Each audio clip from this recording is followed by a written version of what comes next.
नाशिक जिल्हा परिषदेच्या उपाध्यक्षा नयना गावित लग्नाच्या बेडीत अडकल्यात। मूळचे विरारचे रहिवासी असणारे विवेक मिश्रा यांच्याशी नयना यांचा विवाह संपन्न झालाय। मुंबईच्या विल्सन कॉलेजमध्ये असताना नयना आणि विवेक यांची ओळख झाली होती। या ओळखीचं रूपांतर प्रेमात झालं आणि विवेक यांचा मुंबईमध्ये जाहिरातीचा व्यवसाय आहे। तर नयना गावित या माजी आमदार निर्मला गावित यांच्या कन्या तर माणिकराव गावित यांच्या नात आहेत। वधूवरांना आशीर्वाद देण्यासाठी काँग्रेसचे प्रदेशाध्यक्ष अशोक चव्हाण, राज्याचे वैद्यकीय शिक्षण मंत्री गिरीश महाजन, खासदार बापू चौरे आदी नेते मंडळींनी हजेरी लावली होती।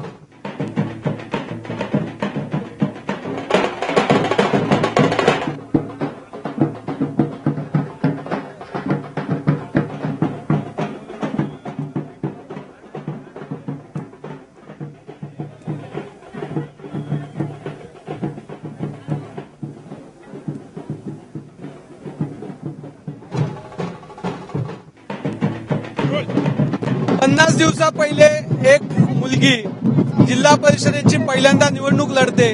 चक्क जिल्हा परिषदेचे उपाध्यक्ष होते आणि याच नाशिक जिल्हा परिषदेच्या उपाध्यक्षा नयनाताई गावित आता विवाह बंधनात अडकतात। काय प्रतिक्रिया आहे आणि येणाऱ्या काळामध्ये कशा पद्धतीने आपण काम करणार आहात? आज या ठिकाणी खूपच आनंद होतोय की आपण जसं म्हटलं की उपाध्यक्ष असल्यावर आज मी विवाह बंधनात अडकते आहे आणि माझं लग्न होतंय। तरी मी खूप आनंदात असूनही माझी जी जबाबदारी आहे ती मी कुठेही लादणार नाही आणि माझ्या ज्या जबाबदाऱ्या आहेत त्या मी पुरेपूर पार करेल। आजपर्यंत जसा मला सगळ्यांनी सपोर्ट दिला होता तसाही पुढेच देव हीच माझी इच्छा आहे आणि माझी जी जबाबदारी आहे ती मी कधीच हाताळणार नाही किंवा त्याच्याकडे दुर्लक्ष होणार नाही माझं। काही 50 दिवसात हे दोन मोठे माइलस्टोन तुमच्या जीवनात घडताय, अपेक्षित होतं काय सगळं? नाही, बिलकुल नाही, खूपच अनएक्सपेक्टेड होतं। मला तर खरं तर मी कधी राजकारणात येईल नव्हतं वाटलं आणि बस मला कधीच एक्सपेक्टेड नव्हतं। खूपच आनंद होतोय दोघीही गोष्टींचा।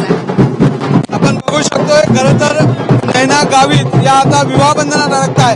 खरं तर सर्वात तरुण वयातल्या महिला उपाध्यक्षा जिल्हा परिषदेच्या झाल्या।